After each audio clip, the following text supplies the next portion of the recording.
I come from Calcutta, okay, so my coming out in the sense like, I came out to a very selected group of teachers and friends, okay, so and Calcutta is my favorite city.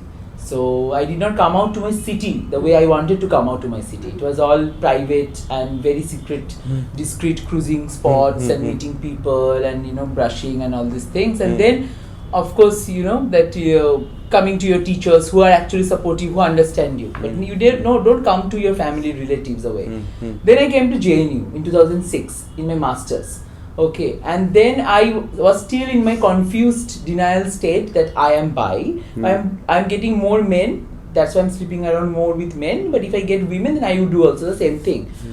But then I have this fantastic 5 female friends who started knowing me more. Okay, 2 of them came with me from Calcutta and 3 of them are here. One was my junior also. So by 2007, they started telling me that, look, you have to also think about it. You watch these films, you read about this. So all this, the progressive JNU atmosphere made me think, and my center is Center for English Studies, very supportive. Okay, and then what happens is that, then I had a girlfriend, and then my girlfriend also once asked me that, I never penetrated in my life. Okay, so a girl. So like, and then she asked me that, do you kiss guys? Do you like it? And she was comfortable with the fact. And then she wanted to marry me. I said, no, that's not happening. Okay, and then she got married. Okay, and then I realized it, and look, like I like women. I like hanging out with women. I like appreciating their beauty and other stuff. But at the same time, I'm not very romantic towards them. Like I'm a bit sexually attracted, but okay, fine. But after a point, I don't think that I have erection with women. And then I am more sexually and romantically attracted towards men. Then I started looking out for my political sexual identity, that whether I'm gay or not. And that is when I realized that yes, I am. And which I came out to a very selected group of people, again in JNU, by end of 2007. Okay, and obviously I was in SFI at that time also. And the SFI leadership, which is right now are the caretaker of DSF. The split happened and DSF happened. So 2 of them came. So who precisely, like Sonam and? No, Sonam was not there. Okay, Lenin. Lenin was there, but then they were all in this very student active leaders, active student leaders. Okay, like activists. But then there were also senior leaders. Okay, because it's always, because SFI at that time was very much dominated by this elite upper caste Bengali. Okay, and if you find a very culturally inclined Bengali person, so you need to capture that person, because that is how you capture the Bengali vote also. Because Bengalis are by birth quite racist. Okay, so they will vote for Bengalis. Okay, and that is how it happens. So they and then I was very friendly with all of them. I used to talk to them. I'm a funny guy, so they all loved me, and I stayed in one of their rooms. So this elder senior, SFI activist, and also in whose room I was staying, he's still in touch with me. And he's now in DSF, okay, like out of JNU, but supports DSF. So he came and told me that why you are telling people that you are gay, one. And second is that, do you think that we should support this right? So of course, then he said, yes, we also think that homosexuality is against homosexuality something is very bad. But there are other issues also to address first on the basis of gender, like, female feticide, women empowerment, child marriage. So these are more important issues than addressing homosexuality right now for SFI. Okay, and this But it's an old issue. Yeah, and exactly. And what happened was you tried to put that issue in front. I started coming out very vehemently, like very loudly. Okay, and then what happened was they stopped talking to me. Okay, which was again very interesting, which I still find very interesting across all political means across all left political parties or student organizations, political student organizations, is that the female comrades come and talk to LGBT people. Male comrades don't do it. Okay, they just don't do it. Like even when I contested, like there were female activists of ISA who came and said that we are happy. But not the male comrades, and which was so, and I think that's how then I came to this generalized assumption that women by birth, inherit a kind of oppression, and I think that is how they're very impulsive to other kind of oppressions. So that's why they're sympathetic, and automatically they're naturally allies to us. So I think why it is like that a woman comes to me so naturally and says, "Ki, yes, we know that you are gay and we support you," and why not a man does it? But is it the same with lesbian? Do you I see also it? think so that they do it to the with lesbians also. Okay. Yeah, because it can be a question, of the same sex threat and something. Mhm. But I think they do that also. Okay. But with gay men, and particularly feminine gay men like me, they are very open. Okay. Apparently now. So then I became very inactive. Mhm. So these fantastic 5 female friends are Arunima Swati, my batchmate from the same center, who came with me from Kolkata. Mhm. Then Sharmishta Shaha, who was in arts and aesthetics, who is right now in Berlin, and then Manola Gayatri Kumaraswamy, who was also in arts and aesthetics, because my whole gang of support was arts and aesthetics. I am from English Center, but the entire gang of arts and aesthetics just supported me for 2 years. Yeah, it seems to be a very progressive center. Not really, but the students were quite progressive. Mhm. When they did not even allow anybody to touch me. Like if anybody would say anything bad against me, if I would cry to them, they would make a huge, wall around me to protect me. And then one junior of mine, Karuna Rajiv. Okay, so these are the 5 female friends who taught me of love, politics, activism, of my identity. Mm. They supported me throughout, and with other friends. So I became quite inactive by 2008, and then I started working, and then there was Lindo recommendations coming in, and then the JNUSU election was stopped. So, and I was busy with my MPhil, little bit of project work, and then MPhil, and then I went back to Kolkata, finished my field work, and I started doing a documentary on my field work.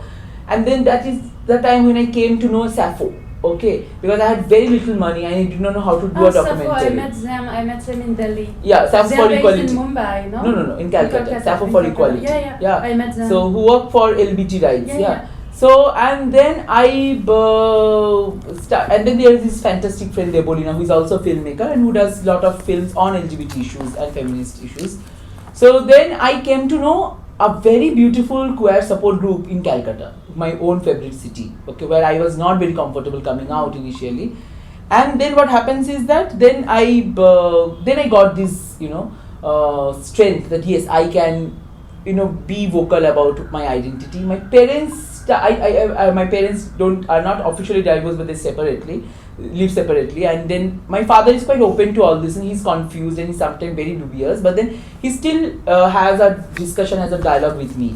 And so I started telling him. So one day he asked me a very important question, I think that it's a very important question. He said that if you think that homosexuality is present in all the countries of the world and for a long time, then why is it right now that the media is asking so many questions about LGBT? Why right now? Okay, so then I had to tell him about the LGBT movements in the US, then in Europe, and then in India. Okay, so he was getting into it. Okay, and then I came back in 2000. I became a bit active in SFI 2010 onwards, and 2011 I came back. Were there like some kind of angriness you had because of the reaction of you were talking about male activists That'll come, and okay. I'll tell you. Okay. So what happens is that so Ruchira, who was in DSF, I think she's loosely sympathizer of DSF. She also became our GS Cash representative once, I think in 2011 or something. So at that time, I was supposed to, SFI's option was me, because I was quite open at that time to the campus as a theatre, because the campus knows me as a theatre person first, and then as a feminine theatre activist, and then as a feminine theatre activist who is gay. So I was very popular in the campus because I had been doing all kind of cultural programs from 2007 onwards. So that more than half of the campus knows me at that time, knew me at that time. So what happened was that, so this guy was sent to me, my junior, Siddhartha, who casually asked me on the road, listen, SFI is not getting any person for contest to contest the position. Do you want to contest? In any position, GS Cash or counselor or something. I said, listen, this is not how you ask a person to contest. Okay, I have no ambition to hold any kind of position, or office position in the political arena. So please, I'm not interested. He actually told people that, which I came to know when SFI got split and we struggled to establish, and the old people came back and they said that it is in the minutes that you, as SFI sympathizer / activist, refused to contest from SFI because you said you don't want to contest. I said, no, because I was asked randomly and casually in front of Casey. And I said, this is not how you ask me. They said, but it is written in the minutes that you have said no.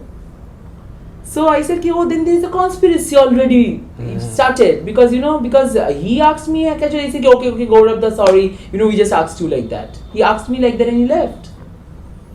So because they were all very happy, this present SFI unit. So when I contested, so that split happened, and then Kopal contested, which was a blow to us because everybody taunted at us and rebuked us and harassed us, DSF people at that time, because the entire SFI shifted that side and we were only 19 people. Because this was before the split. It was 2010, so you said. Before the split, he asked me to contest, and immediately within 1 year the split happened. So Ruchira, I think, became in 2011, I think. 10 or 11 she was the GSK representative. And then what happened, and she was a very fantastic girl. I'll tell you a very nice thing about Ruchira is that, there was an incident, I'll tell you, it was so horrible for these upper caste SFI people at that time. There is a case which you can file RTI and or DOS will let you know. There was a case in Godavari where the girl refused to have another girl as a roommate because the other girl was lesbian. And she said, I will not stay with her in the same room because I am straight. Sadly, some of the senior SFI leaders supported this homophobic girl.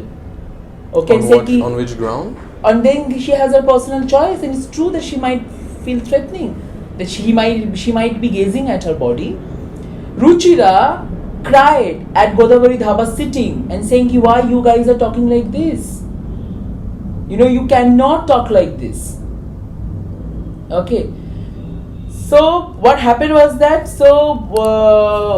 when this was happening, this split also happened, okay, Ruchira was still the GSK representative, I was in SFI, but I told it, and Ruchira wanted my help for the gender survey, which was Adra Surendran's idea, but at that time the split happened and then Ruchira encashed on it. So I told SFI that, listen, I know that I should not help her because she belongs now to our opposite camp, but then I think she's doing something beautiful. Because Adra didn't go to DSF, no? No, didn't go to DSF, okay. And that was Adra's idea that we should have a gender survey on campus. So I told SFI unit that time that I will help Ruchira. And SFI unit said, yes, you can. So I helped Ruchira in doing this gender survey thing in Jila Hostel and Sutlej Hostel. And I got very good support also, okay. And though it had a lot of problems with it, and Northeastern people also targeted Ruchira because some questions were very vague or insensitive or all these things. But I think whatever it was a great initiative to do the gender survey, okay, on campus. And then what happened was that then we contested as SFI, in the SFI as SFI, and then they changed their name from SFI JNU to DSF. And Tintumal obviously lost the GSK election, and then the next year it was decided that I was one of the senior most activists. I should contest. At that time, my unit secretary and president was Arjun Sengupta and Dipanjan Krishnan. And I told them that if I have to contest and if I have to give a political speech from the political dais platform, then I would make sure that I would say at least once that I am gay. Because everybody plays identity politics, and my identity politics is also my everyday politics. Like, I don't want to say that I'm gay for this moment and then I'm not, because every day I live as a gay person. So that's my political identity. So I told, and they agreed, but they also wanted me to say it in front of a party person, okay, because you know that how the organized left works. So, and they were also not very sure that how the left would actually, accept it, because there is a section in the left which says that, sexuality issue is not only the issue of it's the issue of the upper caste or elite or the urban. It's not the issue of the workers or all these things. But then that person came and I spoke in front of him, and he said, we think that is an important thing. We also have to understand that our party is actually the party of workers and peasants. So our idea is to also fight for them. It's not like that we'll only fight for gender and sexuality rights separately. We have to mix both the workers' rights and gender sexuality rights. I said, that's fantastic. Okay. Yeah. So on paper, it's fantastic. Yeah, on paper it's fantastic. No, but I think that I draw also a lot of inspiration from Brinda Karat, okay, because I think she's the only woman in Politburo, and she has a history of resigning once because she said there are no women, so I cannot be the only woman. So you have to. I think that the official left in our country, the official left in the sense the United Left, CPI, CPM, and other. Can you tell her RSP. name again? Brinda Karat. Brinda Karat. Okay, so she's this continuous person who's continuously fighting, within the party, within this male-dominated party. And there comes, and then there are moments when I contested. I actually saw that people from the opponent parties, they actually clapped, they actually encouraged, they actually came up to me and said, "We are very proud that you are contesting and you are in our university," which is so amazing that. Out of 10 people, like these who came and congratulated me, not from SFI, out of 10, 9 female comrades, activists, and 1 male. And that 1 male is mostly the queer person. Okay, so I just couldn't understand because these out of 9 women, I assume, are not queer. They may be queer sympathetic or they may be feminist. But why female comrades are not coming and telling me? In SFI also, I found that some 10-12 male comrades came up to me and said that we want to know more about it. We know that there is homosexuality, we know section 377, we know a bit, but we don't know much. So we would like to know more from you.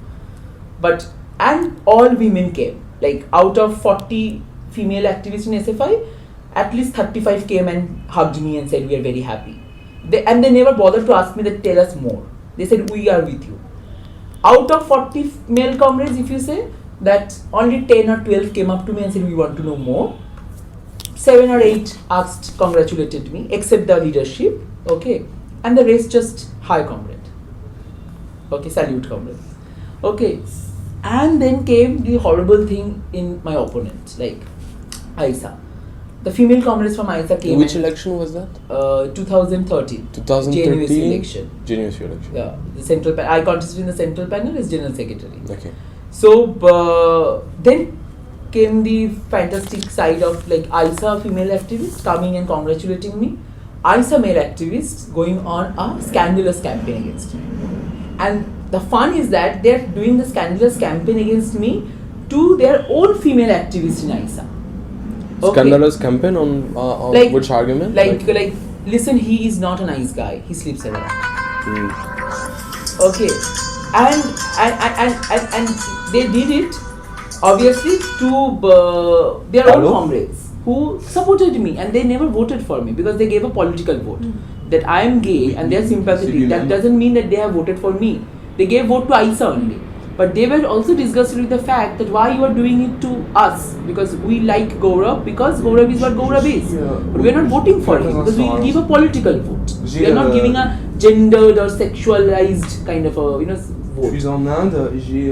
So this is what happened, and which I came to know very late, and I felt very disgusted. I also felt very disgusted that a part of the queer community who are not pro SFI but pro Aisa, they also go on this scandalous campaign. Which is there some queer organization in JNU? Dhanak. Yeah. D-A-N-A. DHA. yeah. DHANAK.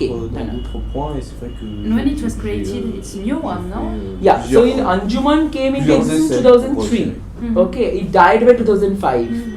I came on this campus in 2006, and I was told about Anjuman and how people laughed at them and how people ridiculed them. 2008 Anjuman was revived for a few months. It died again. Dhana came into existence in 2012. My bank. My bank calling me from France. 2012, okay. Yeah. And it's only about gender issues. It's about it's a queer culture and support. About Dhanak. When did it start? 2012, I think. After your election or? It was just before my election.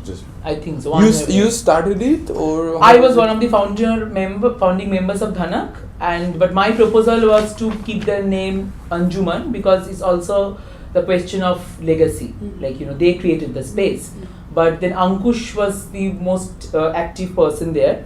So what happened was that he said no, let's have a new name. This was Dhanak. I said okay, fine, whatever it is.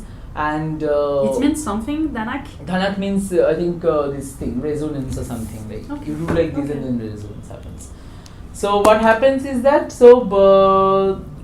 then I got out of Dhanak by 2014 because I said your way of activism is not my nature of activism. Like Why? It was at that time, it changed now but it was at that time very pleasurely kind of a group. Okay, so you come, you hang out, you talk, it's all. I said if you can't do activism in JNU, you can't do activism outside because you have to have confrontation with the administration, which for the first time in the last 6 years happened when I started when I wanted to organize the first queer film festival in JNU Satrang in 2014 March. When the administration told me that I am abnormal, I am spreading disease on the campus, and They told you that in front of you? Yeah, and in front of Ishita also. Like Ishita, you must interview Ishita because Ishita was the only person who stayed with me because I and Ishita became friends because my ex was Ishita's batchmate, and I was in a very bad depression because he left me after getting things from me. She's still here now? Yeah, Munirka, she's staying. So She's staying. yeah, but then you can actually talk to her and find out because she did not leave me for even 1 second when I was in depression because of and that is I think the beauty of female comrades and feminist movement is that they also understand the the possibility of queer love, that it's so rare and it's very welcoming, and they are welcoming to queer love. And she did not leave me at that time, and during Satrang also she did not leave me even for 1 second. She was throughout with me. And the cultural coordinator, who is still the cultural coordinator of JNU, okay, and continuing the 10th year, she said that I'm abnormal. She said, oh, your boyfriend is also abnormal like you. Then there were other teachers who said, oh, so how are your animal rights going on? Then for 3 days she was telling me, you can't spread disease on campus, you are insensitive towards BA students. They do not have the faculty to choose right and wrong. Homosexuality is wrong, it's a mental disease. Who says that? Cultural coordinator, Manjusri Chauhan, who is from the Japanese department. And you are so insensitive being a PhD student that you don't think about BA students. You are showing two naked men, like half naked, like till this much, hugging each other because I showed them the Brazilian film from beginning to end. So so it was in the poster, and the poster was very nicely. It's a nice, colorful poster. It was nothing obscene. She said, "You can't do that. You are spreading horrible obscenity on campus." So it all happened in front of Ishita and others, and then. So it was just when you were trying to get authorization for the film festival, Yes, right? yes.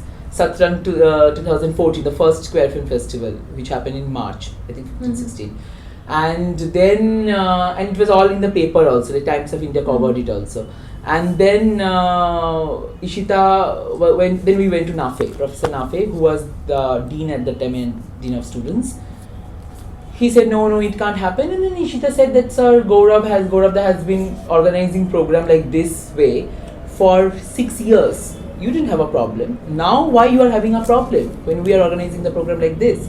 Because It was the first. What was the change? What was the?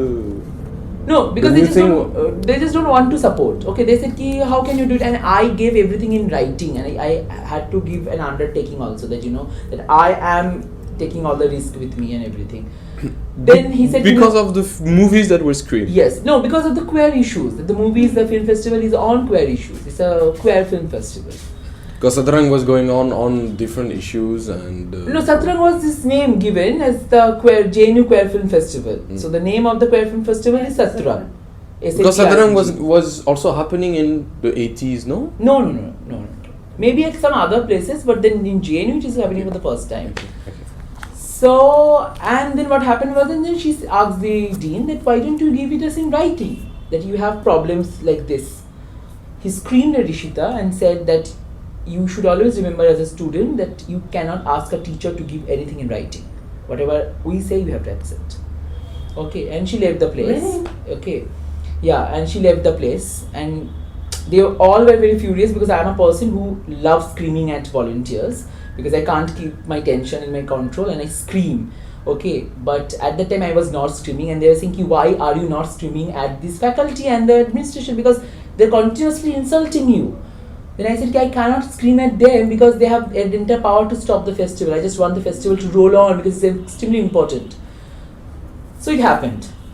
Then there is this one woman who is also queer activist called Moina Mukherjee, who is with endangered, okay, engendered, and she's a horrible woman who called me at 7:30 in the morning and threatened me that she will call American embassy to file a law case against me because I'm screening the films with their permission.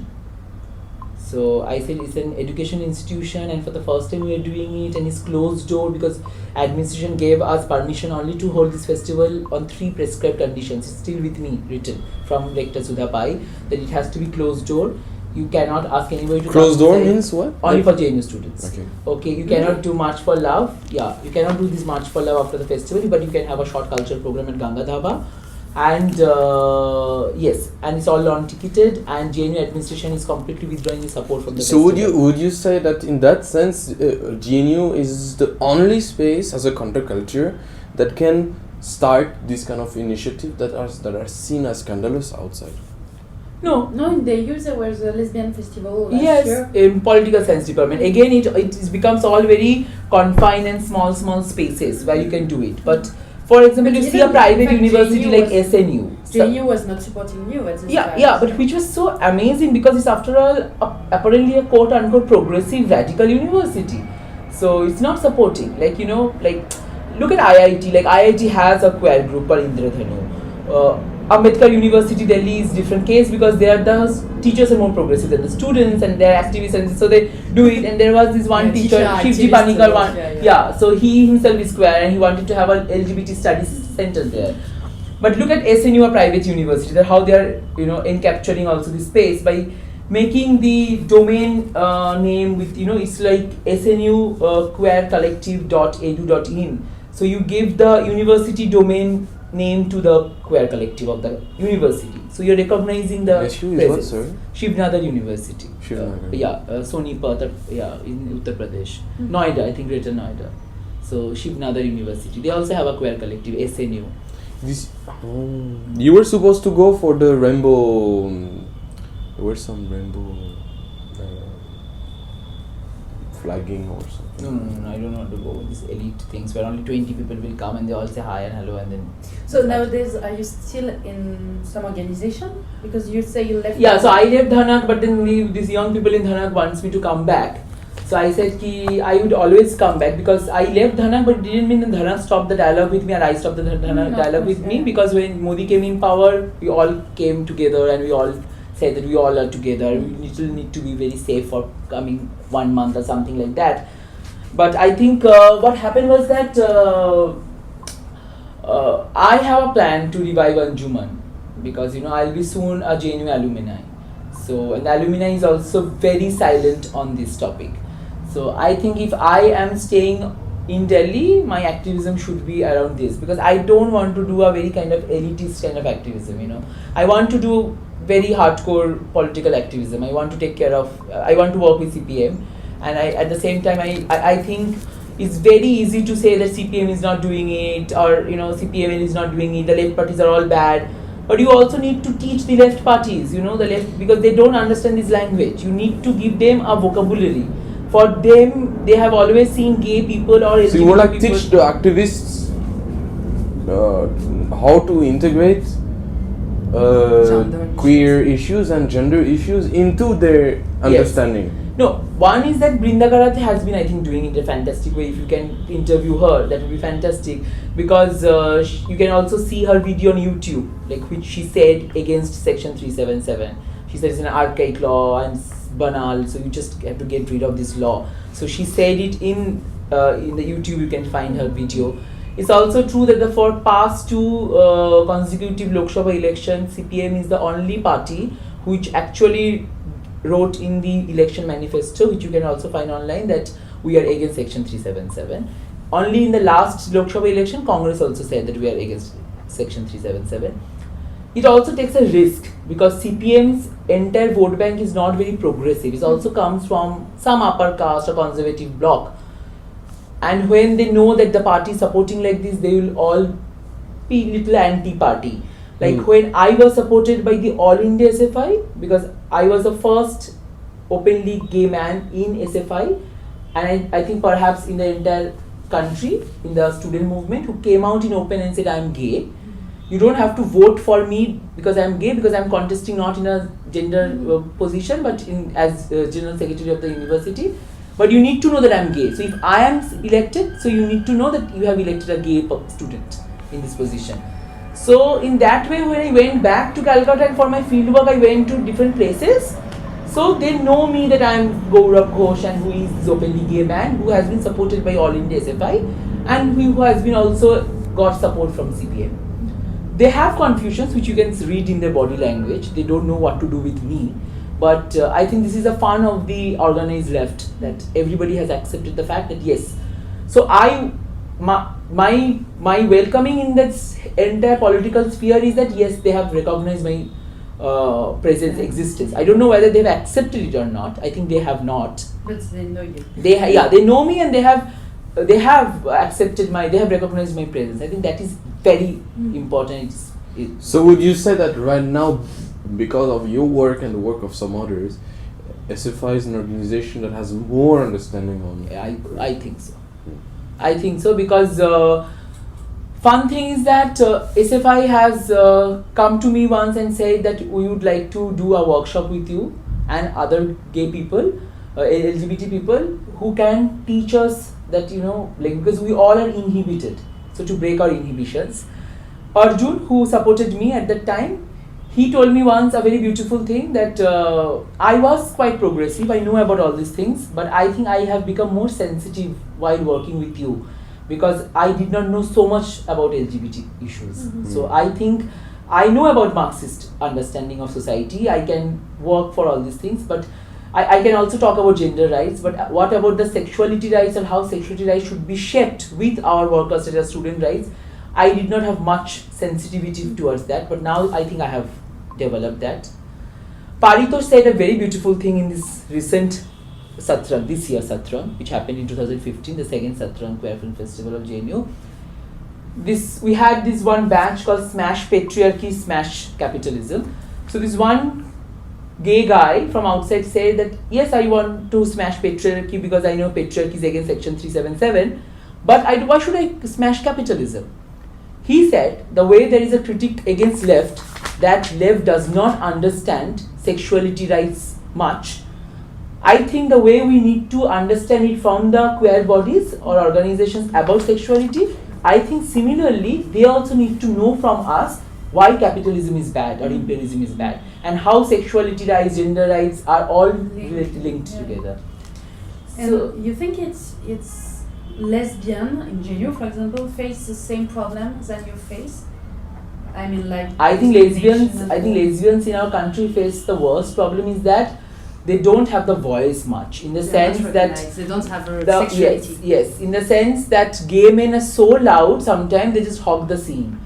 And there are lesbians on this campus who have been continuously saying that let's have lesbian voice on campus, because you happen to meet at a gay man's room, with 9 gay men and 1 lesbian or 2 lesbians sitting. Are there lesbian activists in Danak? Yeah, there are.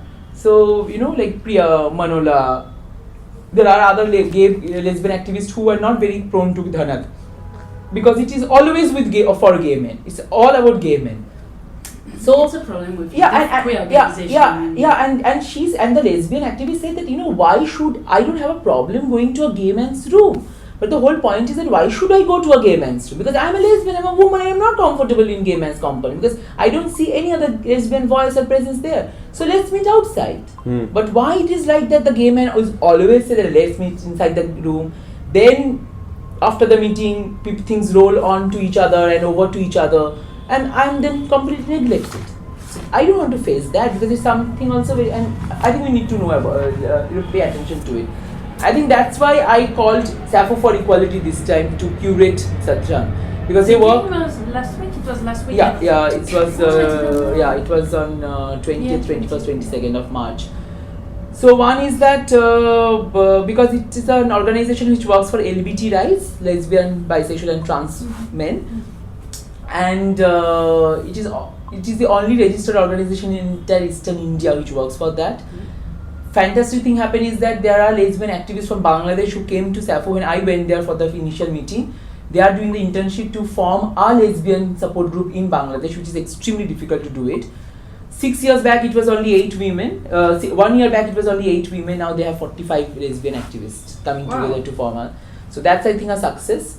And yes, this time in the film festival we screened all the lesbian films, like lesbian voices, because in our campus also we screened mostly gay film. Like lesbian film is only by Debolina. Fire, yeah, initially when it happened, it happened, and then Debolina's films, which are on lesbian, More Than a Friend and others. But except that whenever we screened queer issue based films, always gay voice. So, or a gay perspective. Even in the organization in Belize, there is a lot of, I will say, gay organization. But when you're looking, I was looking for lesbian organization. I only found one who now they start to work, and I only found Sappho for Equality in all India. In fact, exactly. It's very difficult, and the big part of lesbian are working in feminist organization. In fact, because they are struggling against patriarchy and for women's issue. And inside they put sexualities and all. And which people will tell you that there is a critique about it, but I can also send you the email which Nivedita Menon once sent to all of us in a string, is that IDWA for a long time told their lesbian activists that don't come in our procession with a banner. Okay, it was an issued statement that don't come because we are the organization mainly working for women empowerment, mainly for economically deprived women and workers. Don't come with you. It's because you are very urban and you're very, loud and everything. Don't come to what? Our procession, protest march with your banner, lesbian banner. IDWA. Okay, really? but it was. So your own party kind of. Yeah. So, but it was a long time. But it was also very interesting to see. It's Kavita Krishnan with that. No. Kavita Krishnan also pointed out this one, and there where Nivedita Menon said it is true that IDWA did that, but it is also true that Jagmati Sangwa, who is the central leader of the president of All India IDWA, she said it was a mistake because we realize as women feminist activists, lesbian rights are also part of feminist rights, and we are proud to have lesbian activists in our organization. And it was also passed in the National Women Conference in Goa that that all the feminist political organizations or women organizations will work for lesbian rights, and that is what they are doing it. So when they say that why you support CPM or why you think that left party is your natural, because I think the left parties are my natural allies. They said, but left has never supported you. Left has just started supporting you. But the whole point is that you need to teach left also. So I cannot antagonize JNSU. And you also started some kind of activism before you you carried the fight for queer activism. Yes, in 2011 I first did a film screening called Two Texts. Okay. So in language lab, where I got horrible comments from JNU students that only feminine men are gay. It happens in the eastern side of the country because it was colonized by Britishers. The Europeans brought this disease to the country, which was infected the Bengalis first. That's why they are feminine. And Bengali men can't reproduce strong men. That's why they are all gay. No. So these kind of things are all written by JNU students in 2011. So when I first screened Debolina's 2 films. But when you first joined SFI. Did you have this idea already of bringing in queer issues? No. So it was that you kind of found yourself with the double kind of affiliation. While you were raising the voice of queer activism, you were already working within the organization. Yeah, I was already working with the organization. Then this moment of realization came that look, I'm not bisexual, I'm gay. So I'm happy. Occasionally I smooch a woman and cuddle, but eventually I am romantically, sexually, politically for a man. This moment of realization came. With this moment of realization, I think the process of coming out started happening within the organization, where the organization had, for the first time, had this, uncomfortability with me that I'm gay and I'm saying it so, profoundly. I started being little inactive in the organization because I did not get so much of support. I got the support by the independent feminists. Okay, I got the support by the independent feminists who are mostly from arts and aesthetics and sociology and English department, who supported SFI, ICE and other left parties, but eventually they told me that we support you, so don't have to worry about it. And there's still a lot of work to do within the organization. Do you think that there are still people who, for example, in the understanding of Marxism, in the understanding of leftist ideology, cannot situate gender, cannot apply it, it's not in the doctrine, or you see it's there? With my limited knowledge of this organized left and its political ideology, what I found is that mainly it's a party of workers' rights and peasants' rights, all these things, economy, but at the same time you cannot take away the issue of sexuality out of it, because sexuality is a problem of everyone, a Dalit, upper caste, worker, urban, middle class, everyone. And I think in the entire world, the sexuality rights movement is extremely new. It just happened with Stonewall riots, and then it happened in the Europe with, you know, and then the student movement started in Europe, and all these things happened. And in our country, I think gender rights with coming of IT was the first big women organization coming together to work for gender rights, which was also very young, like I think 80s. And I think, and then within 15 years, I think with the 93-94 AIDS Bhedabhed Andolon, that's, you know, like don't discriminate AIDS people. With that, I think the debate of sexuality started legally in our country, but in our country, according to me, I think it just outburst and it just started happening with the release of Fire in 98. Yeah, and too, because of the investment, a lot of national organization against HIV and all at this time. It was quite the same time at the 90s. So 92, 93, the AIDS campaign started happening. So that's why in our country, I think the sexuality rights movement, till 3 years back, it was a movement which was very much elite in nature, because it was, after all, an NGOized movement of AIDS, part of AIDS awareness campaign. It never became like in France or in other European countries, like, you know, sexuality rights. Like I assert my gender rights, I also assert my sexuality rights. It never happened in India. In India, gender rights started happening. And, you know, that is why I started telling everywhere in all the interviews that unless and until student political organizations come with their own understanding of sexuality rights, it is impossible to break this image. The sexuality rights movement in India is very urban. And you meant Danak as a really independent thing, or you were okay with the idea that Danak would be affiliated with SFI at least? Danak was never affiliated with SFI. Danak, we have people in Danak from ISA, from SFI, from the right wing. How many you are in Danak? We are right now around 70. So queer in a sense who don't consider themselves LGBT, but also queer in many other ways. So it's open to everybody who can support queer. So you are okay with bringing, both an independent movement on queer issues and something affiliated independent, I don't say, because obviously my party, my organization will support me SFI if I want them, which they have done in Satrang. But my whole idea was that when I as a queer activist on this campus want to launch something, it should not be SFI, because then I will fail. Because SFI is not only my natural ally, ISA is also my natural ally, and DSU is also my natural ally, because they're all left. But do some activists in Danak make critiques or have problems with you being so closely affiliated with SFI? So like if they are, but I never said that, you know, vote for SFI or all this. When I ask for vote, I ask them as SFI, vote for SFI. I then don't ask them that, you know, I am Dhanak, I am gay, and I am also in SFI, vote for SFI. I never did that. And that is why I think all the events that I have participated or I have organized became successful, because everybody understood that we are doing something. So there was a bit confusion this time when we distributed the Satrang flyer in the auditorium, because it was true that in the first Satrang when it happened, only FFC, Faculty Feminist Faculty Collective, Dhana, and SFI. FFC, it's Faculty Feminist Faculty Collective. It's in JNU, yeah. And Dhanak and SFI, they brought out a notice of condemnation on the first Satrang. Nobody did it, and JNUSU was also criticized for it by Dhanak. Okay. So it was written there, but then ISA people who were the JNUSU office bearers, they found it extremely offensive, and they said ki, it seems that you are in SFI, you have organized it and you are giving more space to SFI, because, you know, we also supported it. But I said yes, but it was written by an ISA activist only, the material, the entire note, and it was written that SFI, Dhanak and FFC are the 3 only organizations which brought out a release in condemnation, but the entire festival was supported by all the student and progressive groups.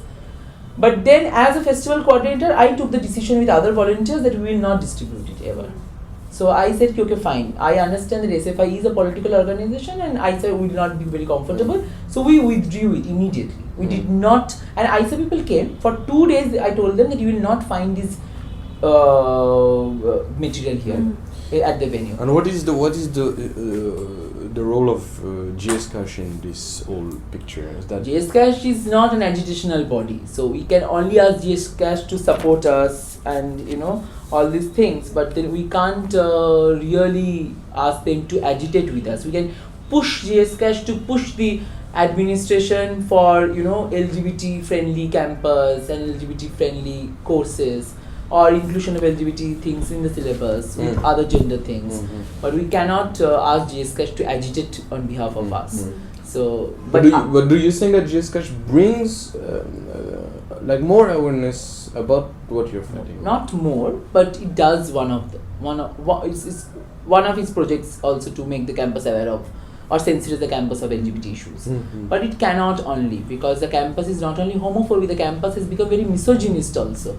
The campus has the campus has also becoming very insensitive towards women. Like you ask any old female students of this campus, activists of SFI, ISA or DSU, like she will say, excuse me, I'm like this. She said, excuse me. I said, yeah. And she goes like this. It used to happen in our time. Now I'm standing like that. She says, excuse me. I turn, I check her out, and then I ask her to leave. Give her the pass, to go. So this is happening. It never happened. Like it never happened in 2006, 7, 8, 9, 10. It never happened that you check out a woman like this and then let her go. It's happening on campus. Do you think why? Is it linked to the election? I think 3 years of not election happening really depoliticized the campus. I hold all the political parties, including SFI also, of not politicizing campus more. But I actually hold ISA more because I have seen ISA in my time rising. And I have now seen ISA which is not doing the work. I have seen ISA doing the work in 2006 or 7 of politicizing. It was SFI, ISA, DSU who actually screened movies on campus quite often at KV school ground inside JNU. Okay. I watched Water, which was banned in entire India twice in JNU. Okay. One from JNUSU, one from SFI. I don't know why it has stopped. I think the this horrible woman who is sitting as a cultural coordinator, not changing for past 10 years, she has stopped conducting the the cultural club elections. JNUSU is completely silent on this fact that why it is not happening. I came to know that they have formed a cultural committee on their own when I took Ashutosh with me for the funds this time. So it was Rohini Muthuswamy, PRO, and public relation officer of JNU, the cultural coordinator Manjushree Chauhan, and a very shady guy, student representative called Tirthankar. So these 4 people have formed a committee called Cultural Committee of JNU. They have decided that the administration will support 5 cultural events on campus annually. And I said, did you think about the alternative sexuality? They said no. They're refusing to let me know which are these 5 programs that they have decided. But they can't do it because JNU has 9 registered cultural clubs under Government of India's law. And they get the funds. So you have to have the election done and all these representatives will form the cultural committee. Even if it's a right-wing person who got elected, still he or she will be answerable to the entire JNU committee that why you are not working. You can't have this administrative cultural committee. JNU was completely silent. I don't know why nobody is working for this. JNU is not to be very progressive. It is not progressive. With the campaign, but compared to what? Not progressive compared to what? Compared to our imagined JNU, that which is very progressive. Okay. Yeah, because it is progressive than other universities. I went for Kiss of Love. They organized it. So during 2012, after 16 December, there were a lot of protests. And when you speak with JNU students, there is all this fantasy like JNU is the most progressive place in Delhi and all this coming from JNU during the protest, during all. So it's not true, you think? No. One good thing is that JNU has a legacy of its radical student politics. I think it's encashing on that, one. Second is that if JNU has to be like that, I think if people have become little complacent and reluctant. Like JNUSU is JNUSU. Like the entire country looks at JNUSU. Like it's a strong student political organization. Like if JNUSU gives a call, I think most of the universities will rally behind it. I think JNUSU just cannot work on the function and the legacy that it has. It has to also build its own momentum. Movement is not doing it. Forget about the issues that we often talk about, in outside. The campus is actually facing and will face problems if JNUSU right now not build a solidarity among all left parties and attack the administration. It's horrible. Like you check out a woman, it is happening because the campus is depoliticized. Nobody is there to, question this. There is not a single cultural program happens where a man and a woman comes and meet each other. Like with FFC and Dhanak, I organized with the help of Parnal, who is also in FFC, a program called Heartbreak Hua To Darna Kya. Like what happens if you have a heartbreak. On 14 February in 2014, after the murder that happened in SL, okay. That was the only program in SL where all the students affiliated officially or non-officially came. They were all inhibited. They were not interested in participating. Then they saw the teachers coming, because I also taught in SL. So they saw the teachers coming and making fun of love. Then the students came and they had a huge fun. So it is, those kind of programs you have to organize, because after all, we are all university mates. I can understand that if he is ABVP, I would never want to mingle with him culturally. But if he is from another left party and I am from another left party, we still have common things between us. And is Dhanak also helping a lot of students personally, like dealing with their questions about their own sexuality? They do. That people come, they talk about, like, for example, I have realized through a very beautiful man in Dhanak that I am quite biphobic. It was always inside me, but now consciously I have realized that I am biphobic. And I think I should work on it, because then I talked to two of my fantastic 5 female friends, and they also told me that it should not happen, because you will be treating other LGBT, you are actually treating the bisexual like the heterosexual treat you. So you cannot be biphobic like this. But so I have realized it consciously that I am biphobic and I am working towards it. I think a queer group, support group, or a queer cultural group, or a mingling space actually helps you to realize your own, homonormativity also. It only talk about heteronormativity. I think homonormativity is also. Does it also help some students to make their coming out? Yeah. Definitely. Like there are a lot of people who... More men than women? I think women come out very slowly. Like I know a very sweet lesbian, okay, and she was not happy. She pretended for a long time that she's straight, then bisexual, and now she's slowly coming out. I think she's doing it because she has seen me, she's told me, and she has seen other gay men with me, and then she saw these 2 fantastic proud lesbian also with us.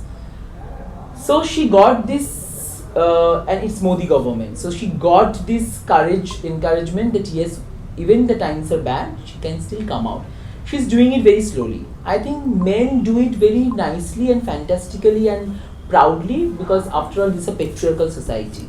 Like, if a lesbian does it, then she will first attack being a woman, and then a lesbian, and then a promiscuous lesbian woman. With a man, it really doesn't bother, because even gay men are quite patriarchal and feudal. And is it more difficult in the case you encounter for a man or a woman from a, let's say, lower kind of background, coming from a village, yes. to make this coming out and realize? I think I'm very privileged, because I come from a middle class family. I have never suffered so much of hunger in my life, and I can speak English, and I am quite privileged. I know that how I can, hand to mouth, I can still, manage. But, it's quite impossible for people. Yeah, so I think that if you're a Muslim, and if you're a Dalit Muslim, and if you're a Dalit Muslim gay guy, and if you're a Dalit Muslim gay guy who is economically deprived, I think you will commit suicide, and there is no space for you in the country. Like, I'm so happy I realized, and that is what I was talking to another gay guy, who is a very young gay guy who came on campus, and he's almost like a brother to me. you know, I was telling him that, you know, that, and he's half Bengali, half Muslim, okay, like half Bengali Hindu and half Muslim, North Indian. So I said, you know, I sometimes wonder, like, it's so difficult, you know, for a Muslim to walk on the street. And what happens if you're a lesbian or a gay Muslim? Is there any attempt to approach them particularly because it's more difficult to educate, interact with them. To come to them. I think they do it in their own way, because when in the Pride March we once went, so these two guys, they are boyfriends who came from a small village in Haryana, and they said that you still have the city and the space with all these fantastic supporters where you can go and actually kiss and hold hand and say that we are gay. And you know, we can't even imagine it in Haryana, like, you know, to say even in Delhi, it's quite difficult. It's very difficult. It's very difficult. Like, if I go to, oh my God, those places like Rajouri Garden, Pitampura, like, you know, like I was dragged, you know, with a running car, like 5 meters. So my this bone is, that's why I have an elbow dislocation, in the sense my this bone went here and this bone went on the top of it, because we went for a cruising spot in Mulchand Avenue. It was a newly cruising spot, and I have this French junior who knows about all these things, because he was also a very queer activist. So he said, okay, I have submitted my MPhil, so please let's go there and cruise. I was just talking to 3 guys inside the car, nothing sexual, like, hi, what you do? And I was drunk and I said that I'm from JNU. They said, oh, then what you are doing? Suddenly one of them just took hold of my back, and the other person started the car. So I just went like this with the running car, okay, and I screamed. None of the cars stopped in Delhi. You think it was because they said, no, while doing that they said, chal tujhe maza chakhate. That's the uncouth Delhi men do to punish gay men. But how they can know it? I mean, when we saw you, we cannot know that, no? Yeah, so, but they know that people are there because of cruising and hookups. So they just, and there are incidents where they just do it for fun. So I was dragged like this, and I was screaming. Nobody stopped the car. It was again a transgender sex worker who knows my junior Walid. She stopped her client's car, and she took me first to AIMS Trauma Center, and to AIMS refused to admit me. They said, we cannot admit this case, because I was heavily drunk and I was screaming. I was taken to the trauma center. The trauma center people were just, they didn't know what to do with me, because this bone just went on the top of this bone. They said that we can't do it. I said, and they didn't want me to give any kind of antibiotic because I was drunk. Alcohol was there too much. So they sent me to Safdarjung, and then she said that my client is getting very irritated because with this, can I leave? I said, yeah, you can. So then I was in the Safdarjung hospital, and then I found these 2 people at Safdarjung. One was known to JNU people because he used to give free condoms here. His name was Condom Bhai. Okay, and they all understood what happened, because with me, I had my makeup. Walid also had makeup, and with us there is this flamboyant gay person also went. Okay, so everybody knows that something bad happened, you know, and they are not normal or straight. So this old man came and he pulled my hand, and somehow it got fixed and I fainted. So all my juniors went to Safdarjung at 5 o'clock in the morning. And then after 3 months, I came to know the guy who also helped us, me particularly. He was a stylist in one of the saloons in Rajouri Garden. So he was also killed by 3 men in Basant Vihar. So he used to pay this guy, and this guy thought that he's very rich. So these 3 guys came and told him that let's do BDSM, and so they tied him, and they could not find anything in the room. So in anger, they killed him because he said, I'll complain to the police. So after 3 days, his body was found. Whoa. And we all went, but then police refused. So 2 of them were set free because there was no evidence. The other guy, I think, stayed only for 2... Hello? Hey, how are you? Good. About... I think after we'll... No, but I have another question. Yeah. Then we should go. About the methods that are used for protesting by Danak and by you and other activists, that seem to me really innovative. About, for example, when the rainbow walk, the rainbow walk, kiss of love, the protest in front of a Hindu masaba, that is bringing irony, that is bringing theaters, costumes, that is bringing, let's say, more body performative, that brings colors, painting of spaces. Do you think it's coming from? It's an innovative process, or it's copied from other places? It's coming from all the places. It's a moment, I think. It's a moment. The moment comes. Many people, even the left, also criticize that what is Kiss of Love happening.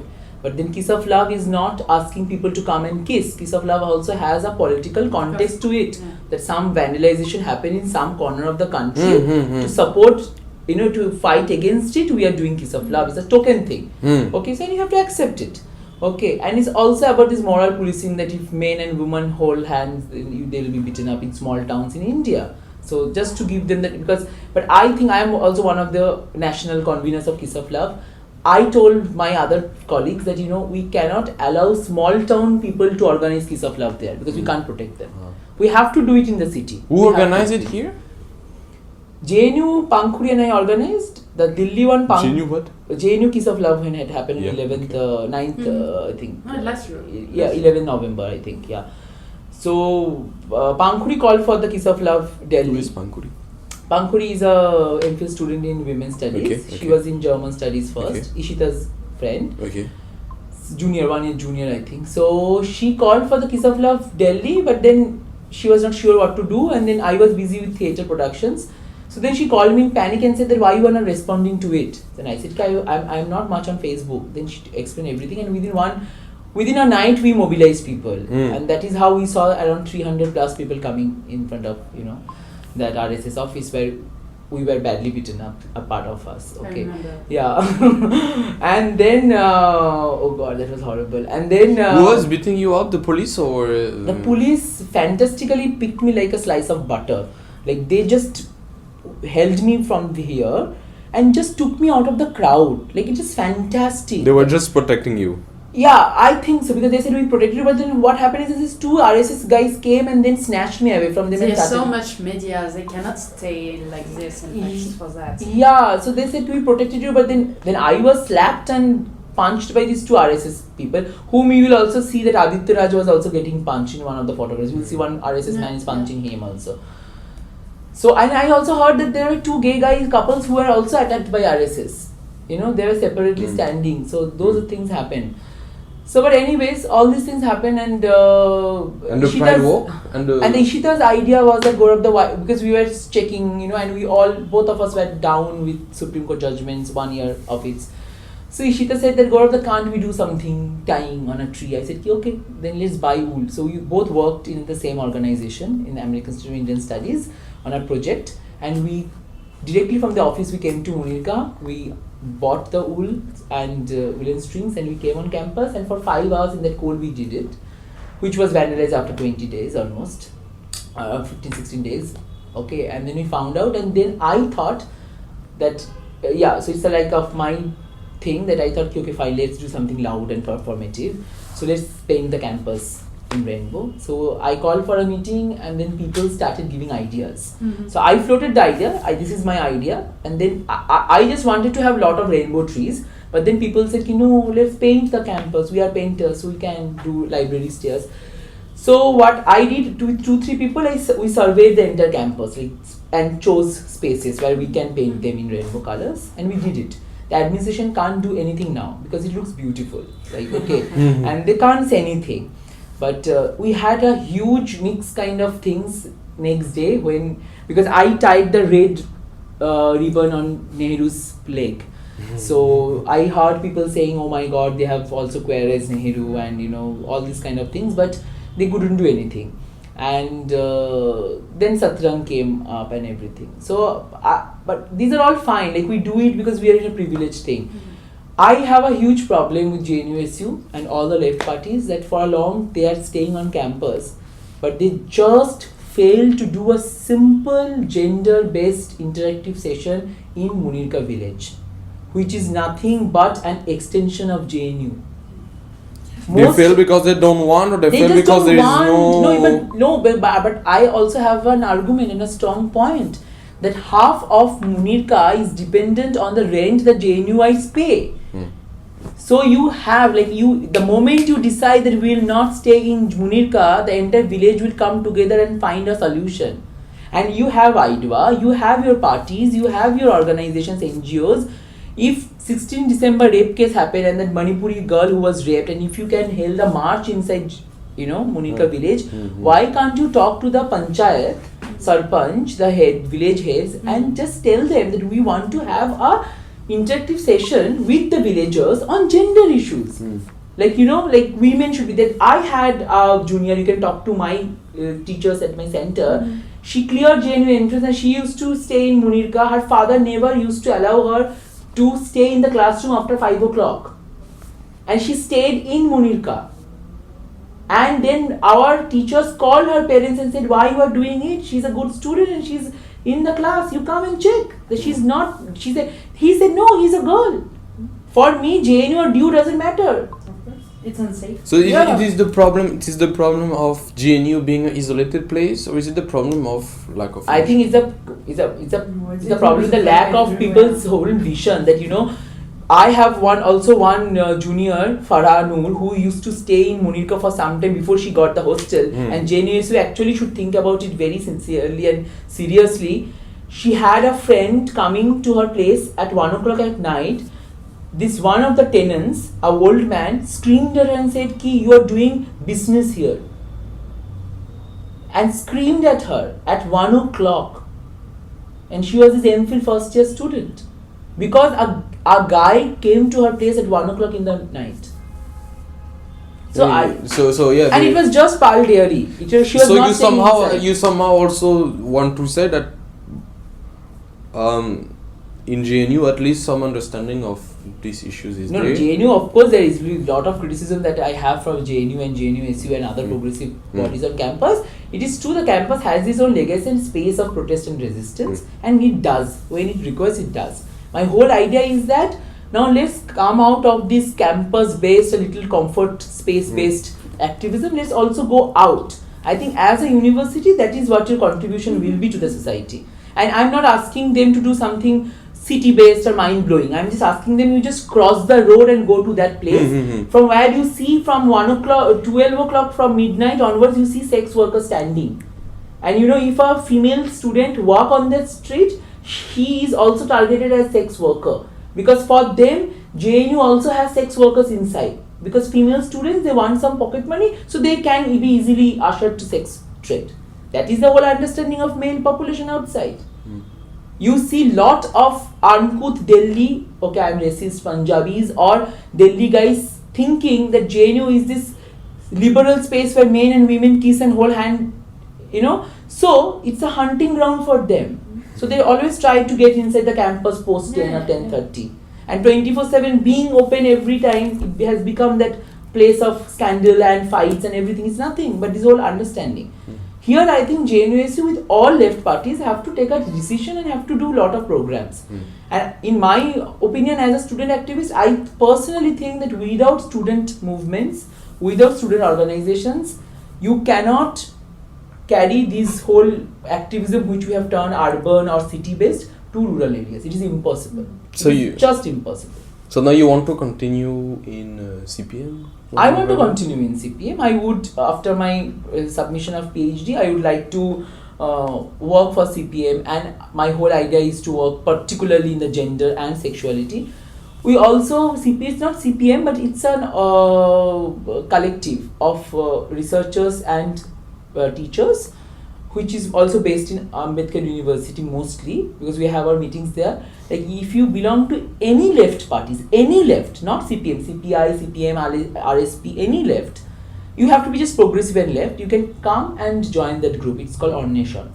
So while Anup Dhar is also a part of Ornesha, how do you spell it? ANWEWESHAN. So it's mainly a collective which works to organize symposium, seminars, and with all left people who are academicians who want to associate with a particular party or who want to call themselves left liberal or free left liberal.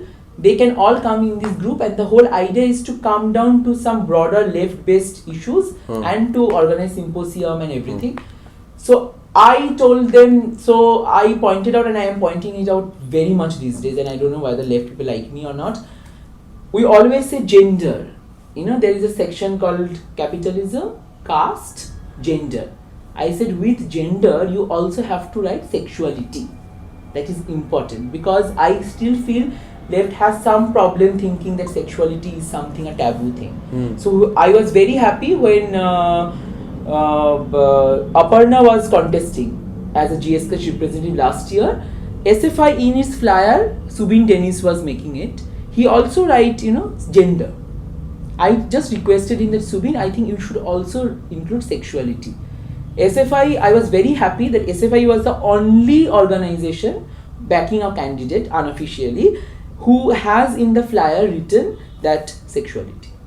Yeah, because for a lot of people, gender as a construction of men and women, there is sexuality inside, but we know it's very taboo for people and it's quite difficult to speak about.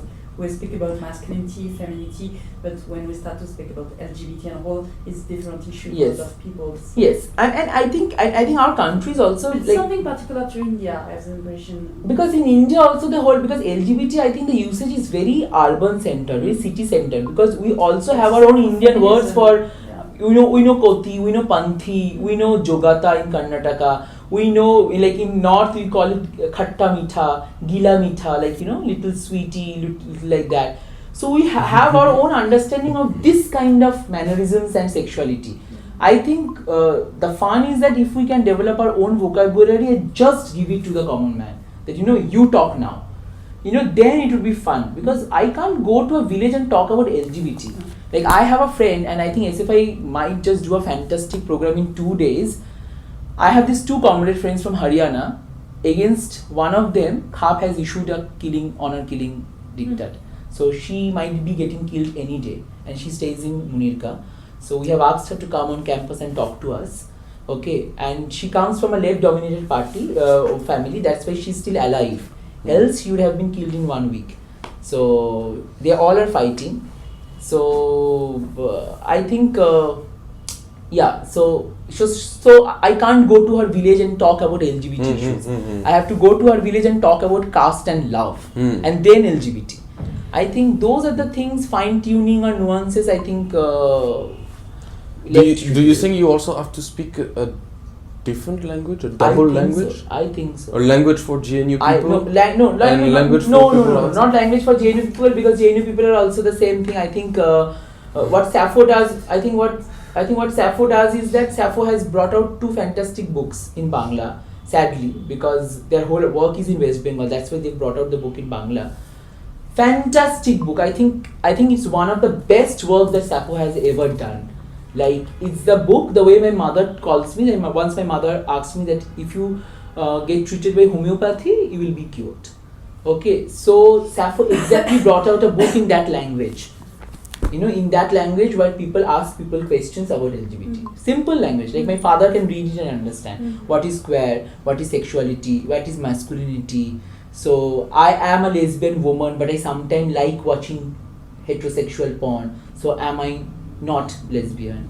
How do we say vulgarisation in English? More common. Yeah, because like in French there is a word to say that you make things, that you simplify the language in order to make something available to the mass. To make things. Can I just take this? Yeah. Hello? 112. B112. No. Ouais, parce que. We'll take another 5-10 minutes? Yeah, 5 minutes. No. Yeah, so you can come to this room or I can come down. 5 minute लगेगा. You can come here. Come. ठीक है, वो bathroom के अंदर से आना पड़ेगा, ठीक है? बाथरूम के अंदर से B112. या ठीक है. हाँ, तुम दूसरे विंग में आओ and it's 112, right? Yeah. 113. 113, yeah. 113 bathroom के अंदर से, हाँ. Okay. So yeah, so this guy is coming. He's also in Dhanak. He was a part of the Indradhanu group in IIT. Okay. So no, but I think what you are saying, that a literature to be produced for mass is very important. Like it is actually very important. I think we all are in the process of indoctrination. So we indoctrinate people. So it's important. It's like we say at the last meeting, for a lot of people in India, the priority is to eat and find a home. And you cannot come with you are urban, you cannot come and say, okay, I will explain you LGBT and all. This is right. For people, the major issue first is to eat and to survive, and after, so you cannot speak like with urban people because the issue are not the same. But I think that's a primitive instinct that even if I am gay, my first issue is that I should eat and stay properly, and then I should talk about my life. A lot of people who are middle class or upper class in Delhi and living in the city, I speak about South Delhi for example, it's easier to speak with them about some other issue than the first one, because there is a lot of people who are going to school and university and all. That's why in the curriculum we have to include all these things. For example, Tagore International came and participated and they are all students of class 9, 10, 11, 12. And they are doing LGBT programs. They have a program called Breaking Barriers. Okay, so their teacher is Shivani Sen, who is doing all these things with the students. So I think that's a positive thing. It's still very privileged elite school space, but I think still what is happening is that they at least started. For example, Modern High is another girls' school in Calcutta which has asked Sappho to come and do a workshop with class 11, 12 girls and tell them about LGBT issues. I think which is like we have to. That's why students have to come. It's impossible. Like you have to make the student bodies and organizations work for it. You have to just talk to them about gender and sexuality. You cannot only talk to them about gender. And you have to do a lot of theatre sessions and workshops so that the inhibitions come. The more I think you mix with the opposite gender, and because our society is divided into two binaries, male and female, more you mix with them, more your inhibitions will go away, more you'll be comfortable with your body. The moment you're confident of your body, you're confident of the other body, and the respect automatically comes, that yes, I will respect. So I think that's why co-ed school people are quite fun, in the sense they know about their body and they have mixed and they have brushed each other, against each other. So I think, And in GNU, do you see the opposite this way? The opposite narrative, that you have to make things more complex? That, for example, I remember before GSCASH election last year, a session organized by you and others, and where all the GSCASH candidates were there and asking really complicated questions about gender issues, about queers, about LGBTQ, and what were the pretension behavior of asking complex things to show that yes, we are all progressive. I call it a fashionable politics of being progressive. The first thing is that why don't you ask GSCASH representatives, or don't you ask the administration or JNU? It's a simple thing that why there is this division, unintentional or unofficial division of men and women. For example, you go to Tapti hostel mess. You will see the first two tables are attended by male occupants and the extreme right one only girls sit. Every time I go to which is it just happens to them naturally, because in schools they happen to be seated like that naturally.